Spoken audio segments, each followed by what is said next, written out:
Okay, can I just say it's been really good to have you all here, and I think there's a few other people who will come along and join us as we go along. But anyway, I'm recording this so we can get it out there, and it'll be as many people as possible to see the webinar.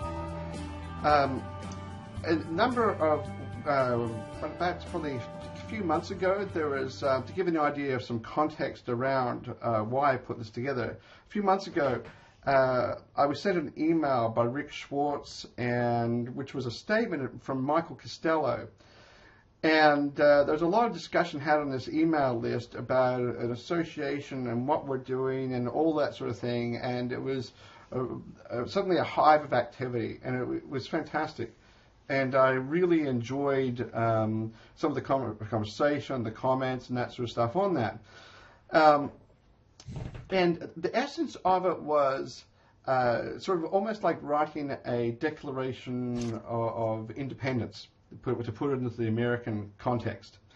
And I began to think about that more and more as time gone by, and I thought, gee, I think it's broader than this. It's about what are we doing as an industry. And a few things I want to say right at the outset, though. And the first one is there's two associations, well, two associations have reached out to me. One is Internet Commerce Association, and it's actually been represented by Andy here, which is fantastic. So Andy, thank you very much for being on this call. And the other one is a Domain Name Association. And I looked at these two associations, and they're doing some great work in their own way and all that sort of stuff. And so everything I say from this point onwards is not to be disparaging to these two associations in any way whatsoever. And I want to get that on record. I've actually written that a number of times, but some people say, oh, look, you're going to go start an association. The answer is no, I do not want to start an association. I've got enough things on my plate. But there's one thing for sure, though, is that I think that what we can do as an industry and how we can make the existing associations or whatever happens there stronger and more vibrant, there's some things we can do. So the thoughts that, from this point onwards, is my thoughts about how an association could possibly work. And it's not to say the existing incumbents are doing something wrong, but it's just my thoughts going forward. And so in this webinar today, we'll be taking a look at the vision and principles, membership classes, constitution board elections, all this sort of boring type things, but very important. The executive, the role of the executive, some financials, membership benefits, and then I want to throw it open for comment. And so be prepared if you're writing down some questions and that sort of stuff, then feel free to do so. I think that'd be really important. Hopefully we can have some quite productive conversation at the end of this. Okay, as I said before, these are my thoughts, and together we can make them so much better. So I hold my thoughts very, very lightly, and so I'm not going to get offended if someone says, Michael, great idea, but it sucks. That's fine. That's okay. So let's take a look at things. I personally believe that any association, or any body for that matter, has to have some guiding principles. And for instance, because I'm one of the founders of Park Logic, there's a number of principles we instilled at the beginning. One is always tell the truth, and number two, be as transparent as we possibly can be. And so we had some guiding principles in that. I think one of the fundamental principles of an association needs to be inclusive. So that means it needs to be global and embrace all the stakeholders. So all the stakeholders in the domain value chain. And I've thought about this, and there's some people have said to me, even recently, I know we were having a discussion before we started, that, hey, can we have the domain investors in the same room as the registries and registrars? Can we do that? And I've given a lot of thought to this. I think we can do that. My experience has been, as I was mentioning to one of the attendees, on the call, is that with my time on the Internet Industry Association in Australia, we had major multi-billion-dollar competitors sitting around a table working for the betterment of the industry. And I actually think it's possible for our industry too. So all stakeholders means all countries. So we need to embrace everyone because domains are global. The next thing, guiding principle, is representative. In other words, you've got all these people on board. They need to have some sort of representation. So the association needs to listen to stakeholders in the domain value chain and understand, okay, what are their needs, what are their wants, what's their wish list, and they could be conflicting. For instance, my guess is if the registries were pushing for let's increase by 10% next year, then there'd be a conflict with the registrants. But I think that there needs to be an understanding and an appreciation for the stresses in the domain value chain, and that all stakeholders listen to, and that the board reflects all stakeholders, not just the people with the money, but reflects all stakeholders. I'll come more to that later. So representative.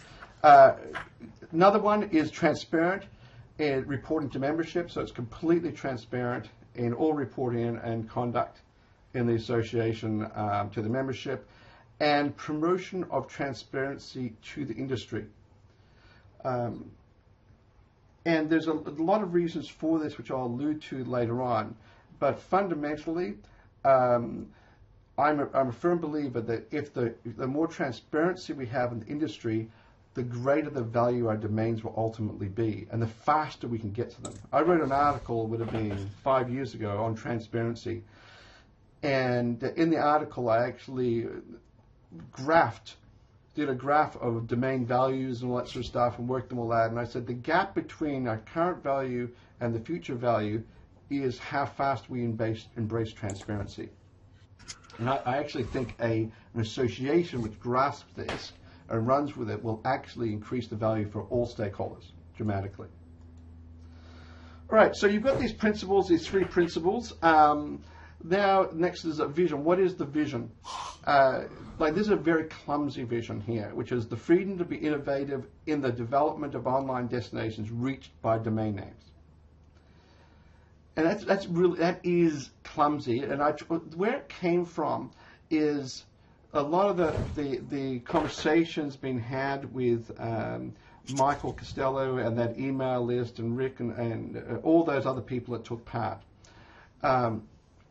And there was really an essence of the word freedom.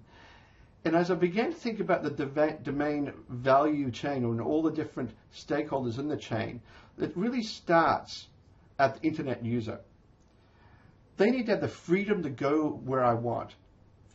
See, one of the great things about domain names is a person can type into their browser and they go somewhere. It's not like there's a walled garden. Sorry, the internet is now called Facebook or Google or something like that. They can go anywhere. There's an enormous amount of freedom with that.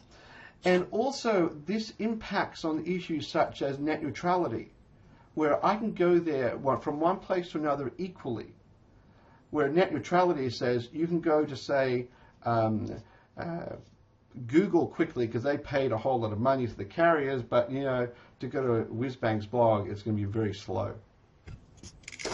And so there's a lot of freedoms associated with this. And underpinning the whole internet is the domain name and the concept of freedom where the user wants to go. And you'll find that like a lot of the major companies, search engines and so forth, social media, they don't want you to go where you want to go. They want you to stay with them. Okay. The domain investor is another stakeholder. Freedom to invest in what I want to and how I want to. Where you can buy the domain name, you can sell domain names, or you can invest in whatever you want. And that's not always possible. For instance, for many of the CCTLDs, as an example, it's actually quite difficult to invest in them. So that would be one of the principles, is freedom for that. Or the registrars and registrars. Freedom to have domains used. They just want to see them used. When I was speaking to a registered just recently, one of their biggest fears is that that someone will come along and invent something which is different to domain names, which completely undermines their whole business. And their millions and billions of dollars have been invested, vanishes. Or monetization, freedom to sell direct navigation to whoever investors wish. And once again, this is not always possible in some jurisdictions. So how do we have that? That's a freedom. Or sales, freedom to sell assets easily and simply. And so that there becomes a tension there between the registrars, say, and the registrant or the investor, because the registrars want all the domains just with them, and they don't want you selling a domain and it goes from one registrar to another, because they lose money in that process. But the freedom is, I need to be able to sell my assets. Let's define them. Are they assets? What is the definition? Have you ever gone to a tax lawyer and asked them what exactly is a domain name? I know I did in Australia. I went to one of the top tax lawyers, and they couldn't define what a domain name is. Wouldn't it be great if we could actually define what a domain name is? Is it a contract right? Is it like an expiring agreement or insurance agreement? Like, what is it? Is it an asset? Is it a black hole expense? Some of those things are really important around sales. What can you capitalize? What can you not capitalize? Those issues massively impinge upon domain investors, and particularly on the sales side. Yeah, so we've got the principles, the three principles. We have a vision which is around about freedom for all the different stakeholders in the chain. So how does this all actually hang together? So you've got inclusive, representative, transparent vision, and then we've got the board. So the association board, is a sense underpinned by the vision and vision of the association and the principles. What does the board actually do? Is obviously financial prudence and good governance, fulfilling the vision via policies. They don't go in there and they start doing a whole lot of work. It's via policies, and the empowerment of the executive. So let's go and say, okay, how do we form a board then? My concept is this, is that for each, there's a number of categories of membership. You have the general user, domain investor, supply chain, monetization, domain sales, development, and some seats reserved for the board. And there's a number of seats allocated to each of these categories. So you have, and they're given a class, and it's a revenue class. For instance, the general user, anyone can actually be a general user out there. It'd be great to have some of the general users or general business people who are ultimately end users of domain names, and to embrace those people. I think that'd be a challenge, but it'd be great to get their perspective on things. Domain investors, where there's a class A, B, and C, where it depends upon how much revenue they're doing, and that obviously have to be kept confidential and so forth like that. So what then occurs is this. So on a biannual basis, then the seats, a portion of the seats are spilled, because you don't want all of the seats spilled. So you have continuity of some directors. So you may have half spilled one year and half the next. And if, let's imagine I'm a domain investor, and my revenue classifies me as a revenue class B. If I'm a revenue class B, then I can actually put my name in the hat for the election to get for that particular board seat, and anyone else is in class B can also go out for an election for that board seat. Then the people in that class, or the members of that class, can then vote who they'd like to see have that board seat. And if there is a tied vote, then there's obviously a method, say with the chairman as example, to break the tie, the existing chairman of the board. So what it means is that all of the classes and all the categories of members have representation on the board.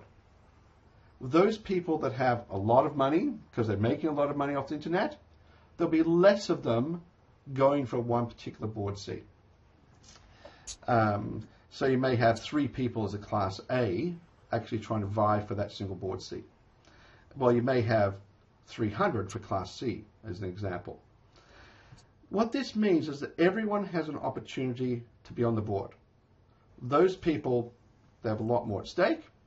They'll have less competition for a particular board seat they may be after. Down the very bottom, though, the board is reserving a number of seats. So they got 2 seats. It should be plus the CEO. The CEO should automatically have a board seat. They're reserving aside 2 so the proper functioning of the association. For instance, it may be very useful to be able to appoint a legal person who understands the legal framework for domains, or appoint someone from who has a lot of experience, for example, in ICANN, or something like that. So everyone is represented. Think about core principles. There's be transparency for all the classes. They're representative, and as we saw before in this previous one, it's inclusive. So everyone has an opportunity to be on the board. Okay, so let's take a look. Board member and structure. So the good way of thinking of it is you've got the treasurer, chairman, directors. You've got the CEO is the bridge between what I'll call task forces, and I'll talk about them in a second. And from task forces, you have membership. And that's the sort of structure I'm thinking about. So let's take a look at the chairman. The chairman has a casting vote in all situations. They represent the association to other bodies.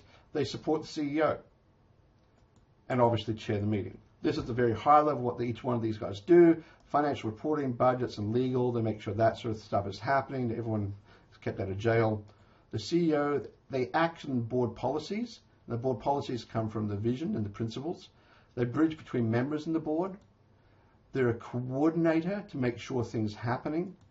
And they represent the association.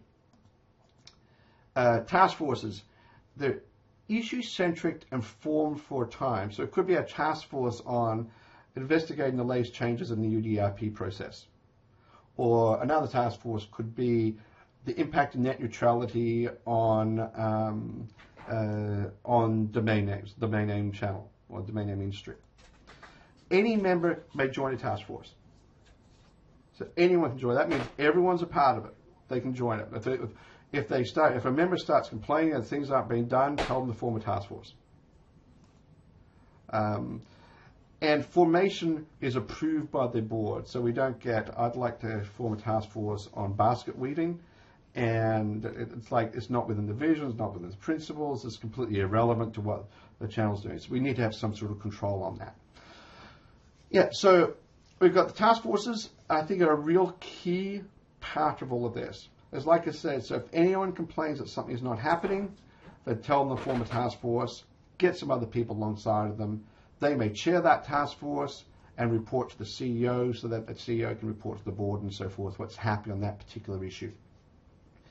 And it means that everyone is a part of it, which brings up another point.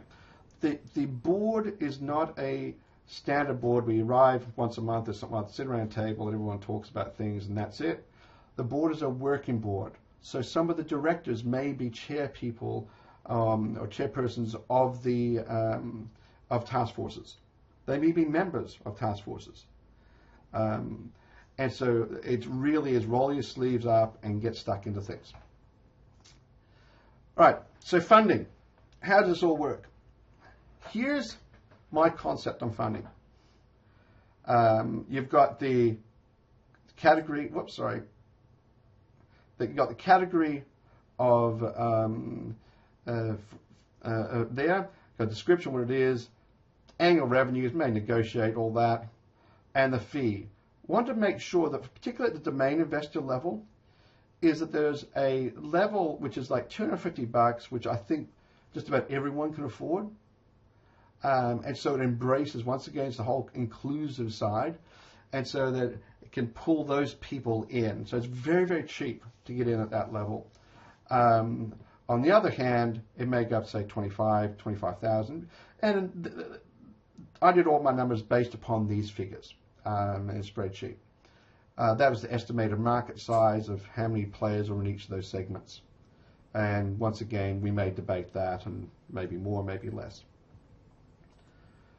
So I'm not sure if you can see this, but this is new members by month. It's basically like a spreadsheet on, okay, if we get, say, 12 members a month, what's it going to look like? There's a total number of members down the bottom. Just here says running total. What's it all going to look like? We start off with 41 members, 12 members, 14, 10 for month by month by month, and so forth. So the income, you start off with a bit of money in the bank because you get some people on board, and then there's the income line. Give you a total budget for the year, $406,000. A lot of the revenue actually, obviously, if you look at the spread of the revenue on the right-hand end, sure, a lot of it comes from the Class B monetization, but it's actually not insignificant amounts coming from the domain investors too. So they're doing $50,000 in revenue. So it's a good thing as well, obviously. Okay. There's no other revenues taken into account. There may be also fancy deals can be done, and so forth. Can everyone see this here?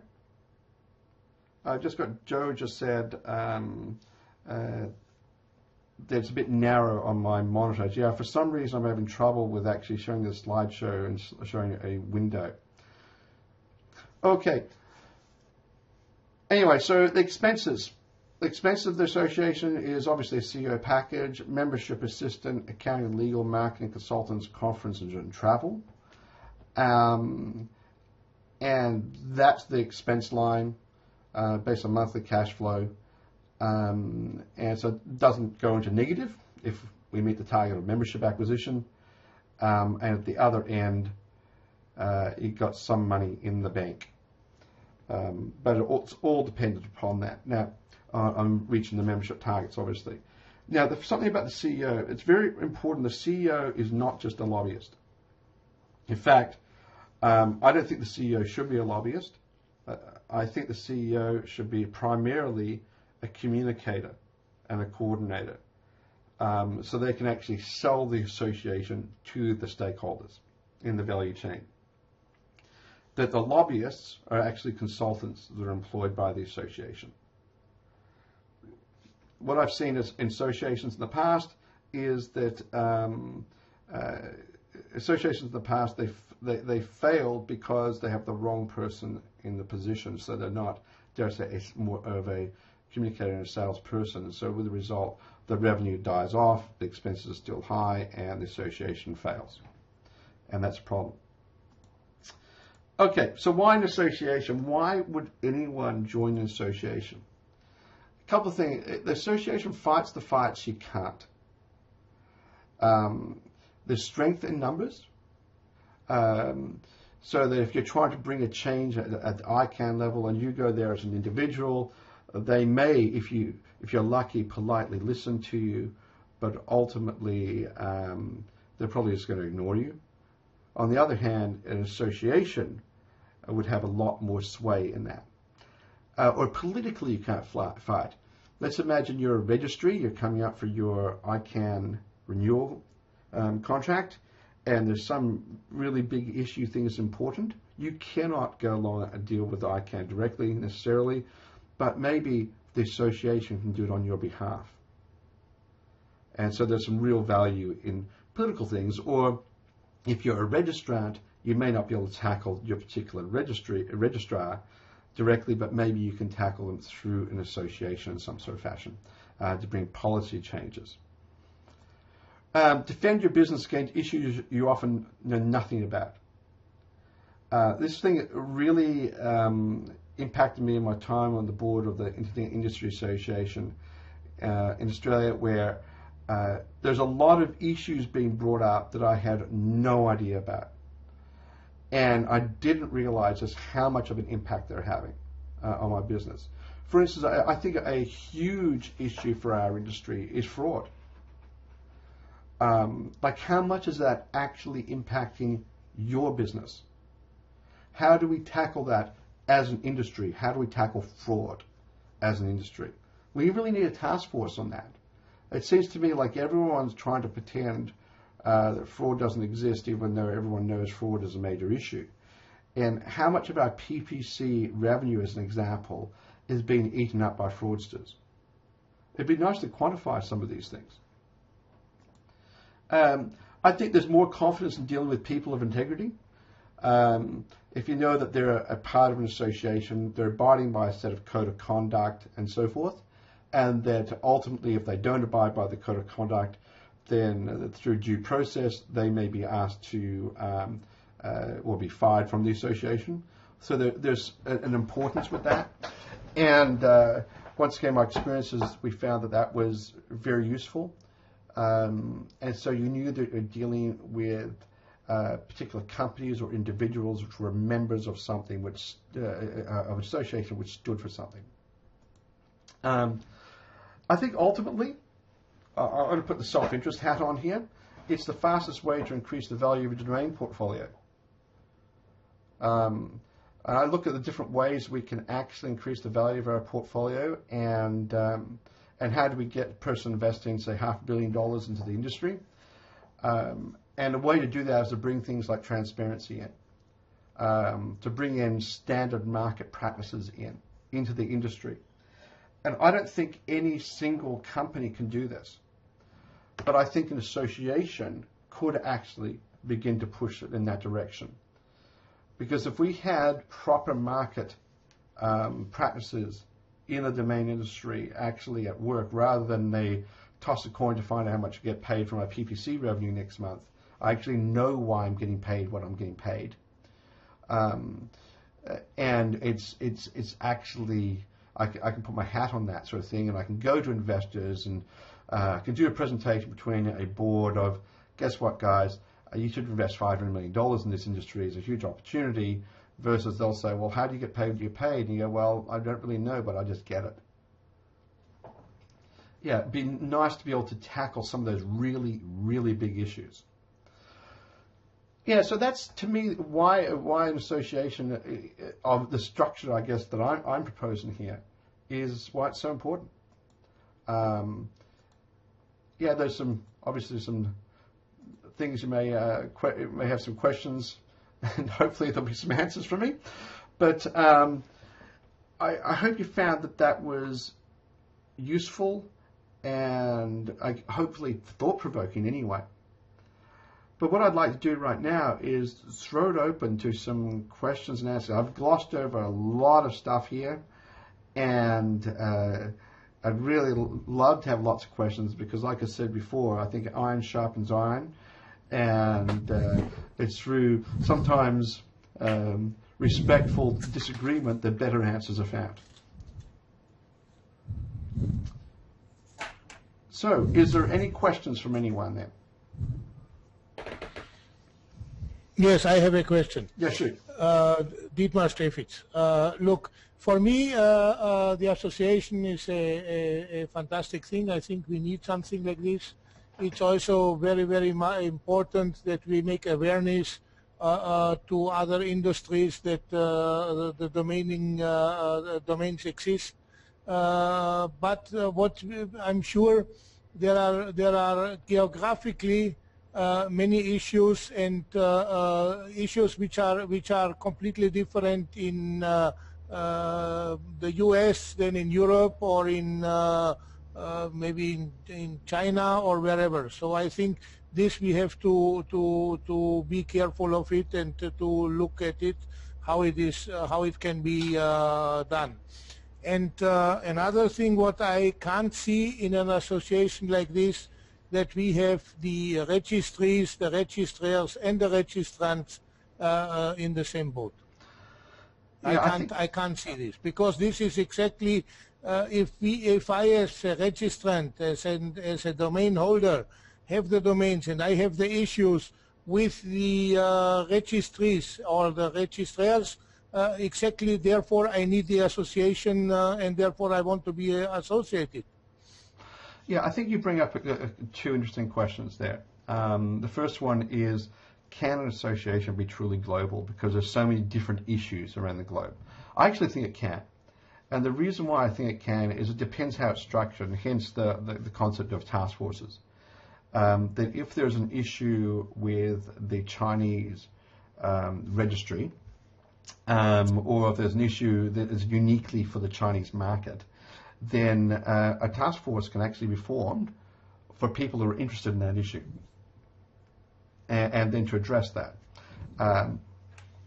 I also believe that the board needs to be representative of people from a large range of countries as well around the world, and wherever they're from.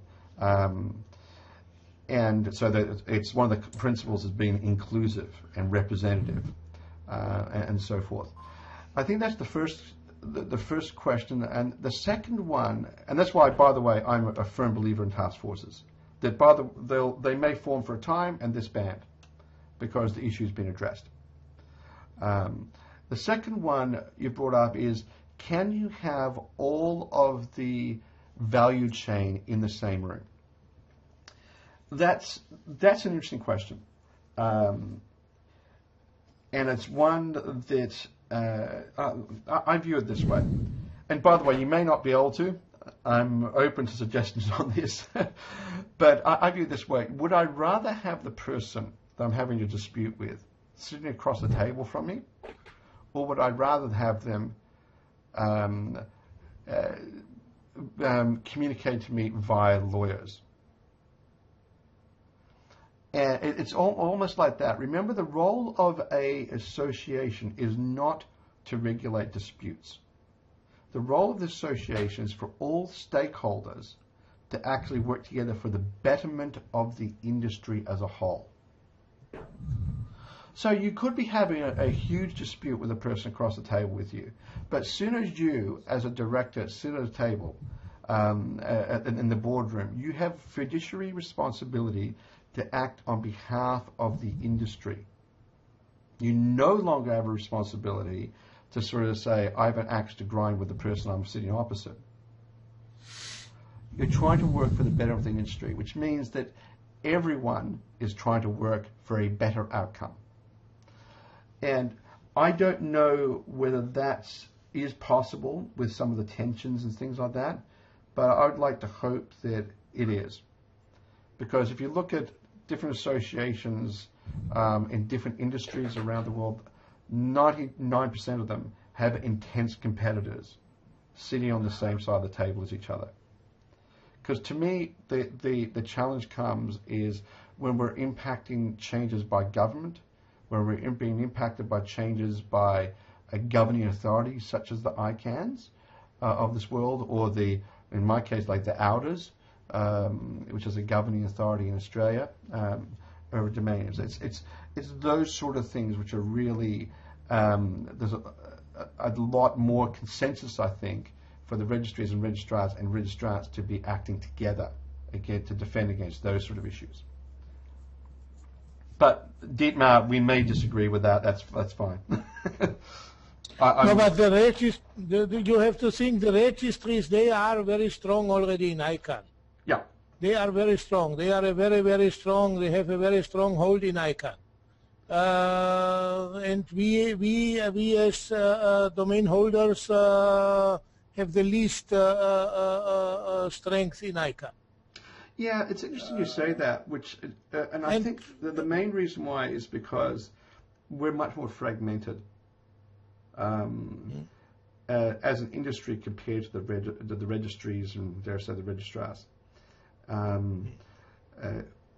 And we tend, because of our nature as registrants, we tend to, how can I put this? We tend to be lone wolves out there, and we think we can do everything ourselves. And there's one thing that has really showed that this is not possible is for a long-term sustainability of registrants is just some of the things that have been happening even on the PPC side, and the decline of PPC and how to arrest those declines and some of the changes on that front. But yeah, they're represented. The registries are represented in ICANN. But I wonder how much some of these smaller registries in the new GTLD space, how big they really feel in ICANN. Yeah, sorry. Sorry, go for it. So I've always sort of looked at ICANN as ICANN cares about registries because registries are more like ICANN's customers. We are just simply registrants. I don't think they look at us as domain holders. We're just registrants. And I think they care about registrants because registrants care about kind of now. So you're breaking up there, Joe. Oh, sorry. How bad was that? Yeah. I was saying that I find that ICANN looks at domain holders just purely as registrants. And I find they care more about registrants just because the registrants care about registrants. Yeah, it's interesting you say that. Once again, I'll give my experience with this. Many of you may have noticed that VeriSign started coming to domain conferences. Just literally out of the blue. It was about a couple of years ago. They hadn't really been involved that much to that point, but they suddenly started coming. And you know what really drove it? What drove them coming was they suddenly realized that a huge number of the domains under registration for the .com space were actually owned by professional investors. These professional investors were impacted by declining PPC, and so they were dropping their domains, which was then impacting VeriSign. And VeriSign was really concerned about that. And they were saying, how do we stop this? Because they want all those domains registered. And so they worked a whole lot of strategies out, and they opened up doors on information and things like that for the registrant. And that's why I think we have a very symbiotic relationship with registries and registrars and registrants between those three bodies. There's a lot more symbioticness than we think. And ultimately, the only reason why ICANN gets any money, and I know they got bucket loads of it, the only reason why they get any money at all is because people are registering domain names. Any other questions there? Yeah, I got one. I would be interested to know what the ICA thinks of this, because basically I think what you're actually, saying sorry, Jaz, can you actually speak up a bit louder? Can you hear me now? Yeah, it's better. All right. I just wanted to know what the ICA thinks of this, because I think what you're saying with your presentation is that you want an existing association to open up basically and become more inclusive and more representative. Am I right? Yeah, well, ideally, I think that would be tremendous, and that would be putting Andy on the spot. She may choose to respond in another sort of fashion. So. No, I mean, I'm happy to respond. The ICA has a relatively small member list for the industry size, and it's interesting the last couple months with all of the buzz that's going on with the letter that went around and now this blog posting. The actual members that are contributing to the ICA have not commented a lot. They seem to be happy with what the ICA is doing at this point, and it doesn't seem like, I mean, I think we could do a lot more, but there's a budget. There's a very, very small budget, and there's lots of opinions, and nobody wants to jump in and contribute. There's actually a board seat open right now with Oversee. With that purchase, they're no longer a board member, so we've lost a huge amount of money on a very small budget. So we're looking for people to step up, but we need people to actually join and put some money behind it, because all these ideas are great, and I think we can absolutely do it if we do it as a team, but we need a little bit of money, and we need some people to contribute their time. But Andy, it's Dietmar. Look, I have seen ICA. It's a fantastic thing, but I think it's very. There are two things. It's very law-based, and it's very U.S. based. That's I would agree. It's that's very one thing. law-based. It's definitely very law-based. I mean, it's you know, we barely can afford to pay Phil's retainer, and he does tremendous work. And if we had a little bit more money, we could afford to do a lot more things. We need more input from international members. We just don't have enough input. We don't have enough money or input from, you know, we have to do what our current members are paying for. So if our current members are not asking for anything different, then we're not going to do anything different. But if other people want to join and ask for something different, we're open to it. Please join us. Yes, but let people also be members. Not everyone has $1,000 to pay. So let people be members with less, with a very cheap member fee to get the mass out. We don't want only to have a few people there. We want to I really want to bring the mass inside. That this would be our strength. I 100% agree, and we're open to that. But again, you know, we need a paying member to tell us they want to do that. So we have a lot of outside members that are saying you should allow free members, but we're not having a lot of input from the current member list telling us. But Andy, I think it's not everything only money. I think if you can bring together a group which puts effort inside, which puts work inside, which expands the thing completely.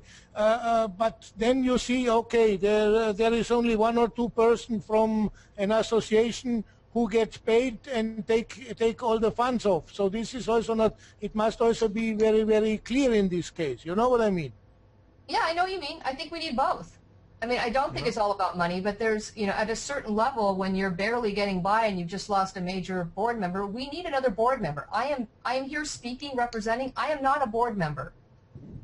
So, you know, we're at loss. We need another, because people need to be making decisions, and you know, I can collect the decisions and give the feedback that this webinar is providing and other, you know, avenues that I participate in, but we need board members to actually make the decisions. I mean, we need another board member. We're not going to be able to continue to even pay Phil's retainer at this point. So I have a question for you, Andy. What do you see as the major difference between the ICA and the DNA? I mean, I think the ICA is really there to represent registrants, domain owners, and protect their rights legally when there's matters that come up. You know, as we've had a few people point out, I think that, you know, Monty pointed it out, the distinction, a few people, and I think it's a pretty clear distinction between the two. I think there could be some branch that joins them together. I think it'll be the ICA that starts that. I don't think it'll come from the other direction. And so I like where you're going with this. We need more participants. But, I mean, people keep saying, I want to be a free member, I want to be a free member. Why won't you let me be a free member? It's not that we won't, but we need people to help facilitate organizing that. And we can't, you know, it's very difficult to take outside opinions. Yep. Because I'm looking at the list here. Brandon, who's the only one that hasn't talked, he's the only one that I'm aware of that's a member, and I apologize if I'm wrong, but nobody else on this. I completely understand your position. By the way, the DNA, the chairman of the DNA gave me a call the other day, and they want to embrace the registrant community and happy to change the Constitution, do whatever needs to happen to be able to embrace them. Because they see us all in the one boat, and from registries right through to the final user of the domain. Well, and I think the ICA does too. I mean, I don't see that it can't be done. I think we need, you know, we probably need a call directly with them. Yeah. and there's going to be some conflict there as far as what the main objectives are, but that doesn't mean, we can't still remain maybe two separate branches and have an overall umbrella. I mean, I like where you're going with all these ideas. I think we need people to contribute, even if they send $25. It's really hard to say, okay, we're going to take your opinion over our board member, or our current members that are funding us. We can't do that. I mean, that just wouldn't be right. We have members of the association that are funding the organization. We have to follow, what they're telling us to do.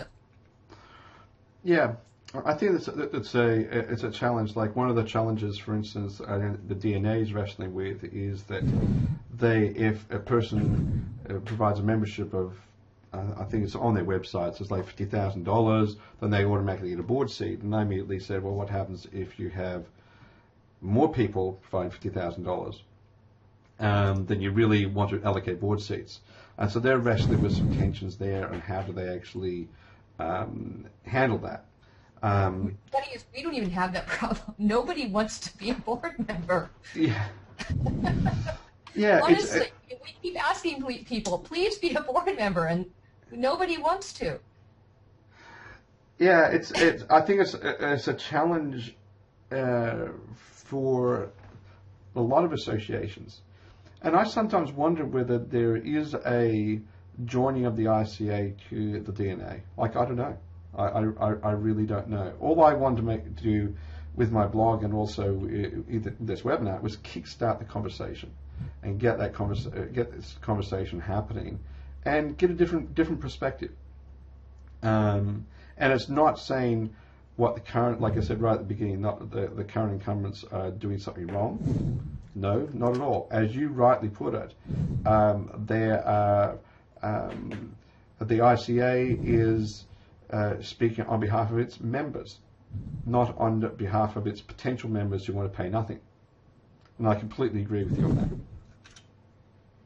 Yeah, I mean, we don't want to alienate the members we have. Correct. So we want to make sure that we're being, these are people that have supported this organization and enabled. Phil's done some pretty great things. Yeah.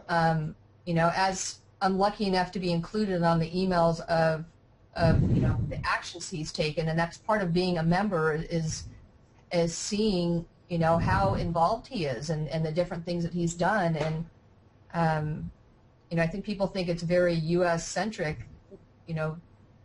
He's absolutely open to, if there's something that needs to be done, even if we would need to hire a European attorney that specializes in that. If Phil doesn't have the expertise, we're open to that. Okay, so what does it actually cost to become a member of the ICA? Be a board member, there's different levels. So there's different levels. I mean, it's anywhere from, you can contribute really anything and be a supporter. To be on the email, I think I want to say it's $2,000, and I should know this, but I'm probably going to need to look at the website. And we're really, so much has gone on about changing that. We'd love somebody to jump in and change it. We've got board members that are so busy that they just don't have the time. And we keep sending out emails saying, okay, members, do you guys want to change this? So we've been a lot of talk about free membership. Should we do this? It's like crickets. We get no response. Yeah. So it's difficult. I mean, it's difficult to be a fast changing, we're such a fast industry, and then to have this organization that's doing these great things, but we need more input. And we need that input to be on the board. Look, I hear what you're saying, Andy. Like, when you take a look at the number of people, as a classic example who comment on my blogs versus I look at my stats and I have yesterday I had 850 people come to my to Whizbang's blog, but how many comments do you receive? It's like crickets. Right. So I completely understand what you're saying. Well, it's even like this. You've got 7 people on this call, and you're asking, okay, is there any questions? And it's the same thing, people. Yeah. Yeah, or it's like but if you look at the number of people that said they'd be here, and it's a lot more compared to the people who turn up. It's a classic scenario. But Michael? Yeah. I had to take a call there for a sec, so I missed the last few minutes. But I think overall that this whole community seems to be pretty apathetic on this whole thing. Yeah. Just by the, what do we have here? 6, 7 people on something that you put an awful lot of work into, and a third of the people are vendors. So, yeah, it's definitely sure. that is the case. There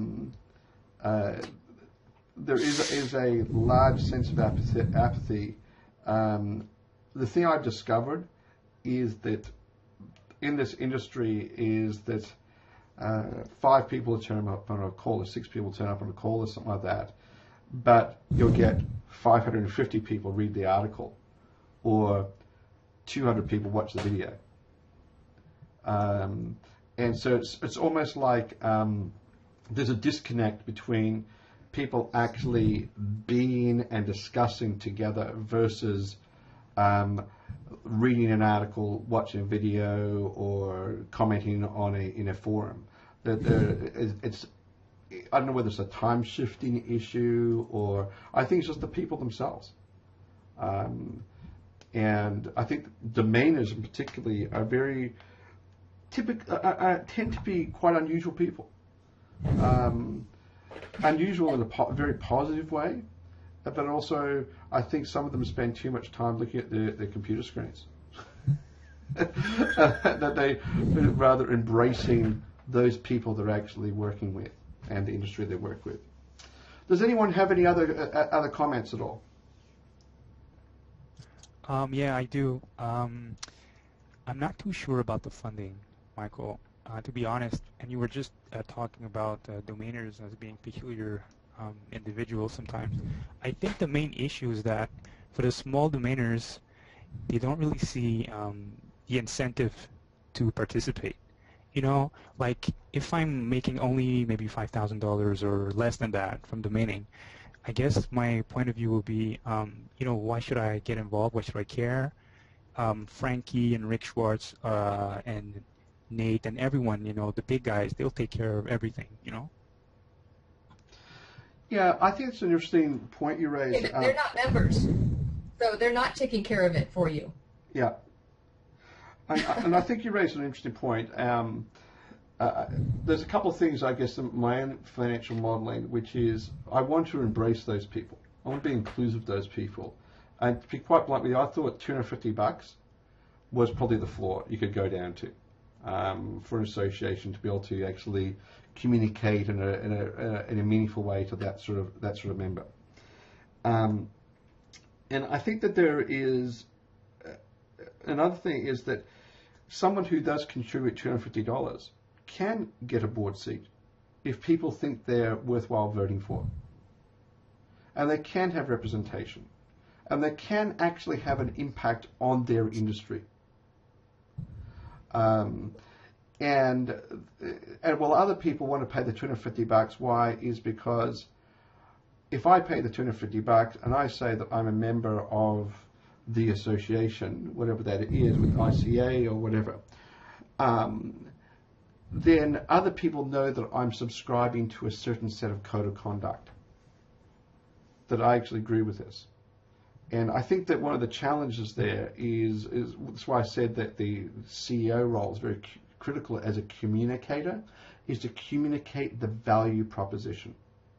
What is the value proposition versus I'm sending some money somewhere and hopefully I'm getting some defense at the ICANN level and the governmental level and all that sort of stuff through the likes of lobbyists or something like that. It's more, what is the value to my business? Why is this important to me? I think there's a number of things why it is important. For $250, even for someone doing $5,000 a year in revenue, I think it is important. But Michael, I think we should turn the thing completely around also and say, what can we give to the member? Correct. Not only what can we take to the member, what can we give to the member that people must stand on the queue. I want to be a member of the association. Correct. Because I have a seal, I have this, I have a lot of advantages. If I have no advantage, we won't get any member. Correct. I completely agree with you on that. I think that those people with more and more domains, I'm talking about just on the investment sort of stakeholders, they'll see greater and greater value from the work that the likes of the Phil Corwin type things, the great work he's been doing there. They'll see that and they'll recognize that and they'll see the value there. The guys doing $5,000 a year in revenue, they probably won't actually make that connection of value. They'll acknowledge it, but they'll say, yeah, that's interesting. But the value I think they'll see is through other means, and it could be things like I can have a seal on my website. I can fly the flag that I'm a member of the association, just as much as some of the big guys can fly the flag. You know, it's exactly the same sort of thing. And I think that there's some real advantages for some domain sellers in particular to do that. So they're selling their domain that then the person they're dealing with knows that they're more of a person of repute. That's ultimately what I think would be great to get to. Michael, how can you see an integration or a cooperation with ICA and with DNA? Yeah, that's an interesting question, and that's something I think for the two boards of those two organizations to sort out. But I think that would be a useful conversation. And whether Adrian from the DNA needs to have a chat to Jeremiah at the chairman type level and have that sort of discussion, I think it'd be an interesting one. Whether it goes anywhere or not, it'll be up to those two individuals. But I think that I know Jeremiah and also Adrian are very forward thinking and things like that, and they're very. I don't know. I don't want to speak on their behalf, but I think it would have to happen initially at that level. May happen at the director level, but I think that at the chairman level, that's a conversation. I think it'd be great to have actually. But anyway, Andy, how can you see a cooperation? How can I see us join with them? Yeah, how can you see that we can cooperate somehow? That we are not only that it will not be built a new association, then we have three, so that we can combine somehow with the association what Michael is suggesting, that we can be stronger coming together with ICA and DNA. I'd really like to see more people join the ICA even as a supporter. I think we need more members that can give us direction to change the current structure. I think we're moving in that direction. We're just not getting the feedback from our current members that they do want to do that. How many members are there? How many members are there? Yeah. I don't know. You have the spreadsheet actually, so it's 20 maybe. Yeah, it's not a lot. It's about 20. I think you're about right. That's sad. Think about the size of this industry. It's not very big, but it's definitely bigger than 20. yeah, DNA has more sponsors than that. Right. yeah. I think there could be some interesting conversations there that between, say, Jeremiah and Adrian, the two chairmen, which could be worthwhile. But anyway, look, let me just say, our time's just about up right now. I just want to thank everyone for their time and for that useful discussion at the end there. What we need to do is really to keep this ball moving is not sort of saying, hey, Michael's got this great idea, because Michael also has no intention of starting an association. I'll put that out there once again. But I think just to get the fresh perspective, and how do we overcome things like as Brandon, as you said, there seems to be almost like an apathy towards many of the things that are happening on the domain investor side anyway, to their businesses. Yeah, so how do we actually galvanize the community and get it together so they can go, okay, I need to get involved with X, Y, and Z. And I must admit, I'm thinking about that myself, is that what do I need to do on that front? How can I help? How can I Let me ask this. Why do you know what the ICA does, and are you a fan of their accomplishments? Me? Yes. Yeah, that's an interesting question. Yeah, I'm aware of some of the battles, like particularly Phil has fought, and I think that's those battles have been some victories, some losses, and you don't always win. I think that there's a few things with the ICA I don't like to say have had problems with. That's the wrong word. I guess that when I look at an association, the thing I'm really looking for is what are the core principles and how do we open this thing right up? And hence, like the principles are representative, inclusiveness, transparency. And how is that reflected across the industry? How do we actually then pull the people in? It's not just trying to say convince people to come on board or anything like that. It's more a case of what are the principles which are going to actually underpin everything that goes on in the association. And how do those principles then outflow through the way the association behaves? For instance, like I said, in task forces and that sort of stuff. So people are then encouraged to be, if there's a problem, you perceive a problem, hey, get it, then you can become a part of the solution. That is not all about just money. The way to get I don't aboard. think it is, but I do think that we need, you're willing to write a whole blog on it. You have all these ideas. We need people like that. Yeah. I mean, that's what we need. We've got Michael Costello recently joined, and he has a lot of great ideas. And we need more people like that that can join, support the organization, and then let's use the ideas and act upon them.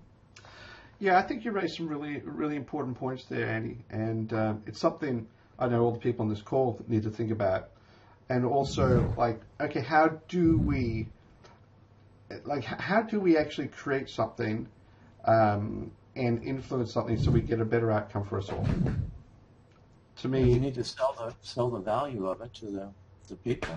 Yeah. Andy, you need to present it at Rick's conference and at NamesCon, and people have to understand the value, what they would get out of joining the ICA. I think fundamentally most people don't understand the value, whether it's the DNA or the ICA. And I think that's one of the things that many people do wrestle with. No one has put together this is the value type document and spoken to that and got people enthusiastic about it. And I 100% agree with that.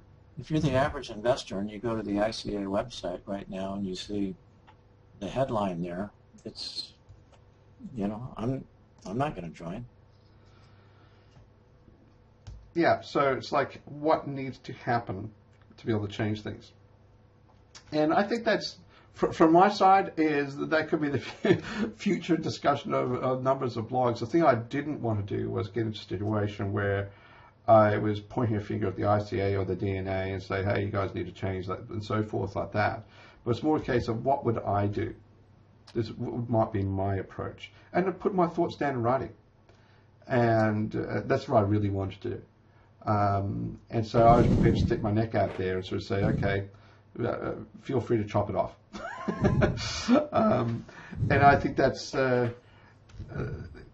I'm very open for even some private conversations, Andy, or with members of the board there. I know Nat's been wanting to reach out and so forth, and also the DNA, and have some discussions. And maybe the solution is to actually merge the two organizations. Who knows? I don't really know.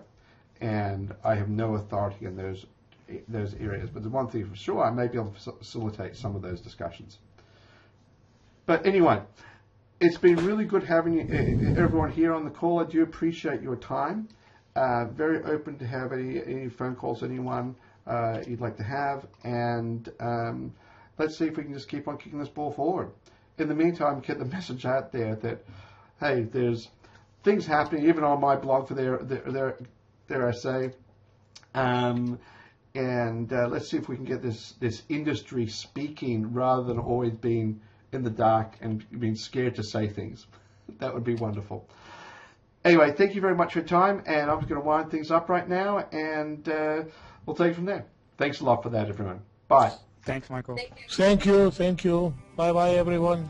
Ready, Mark? Bye, Brendan. Take care.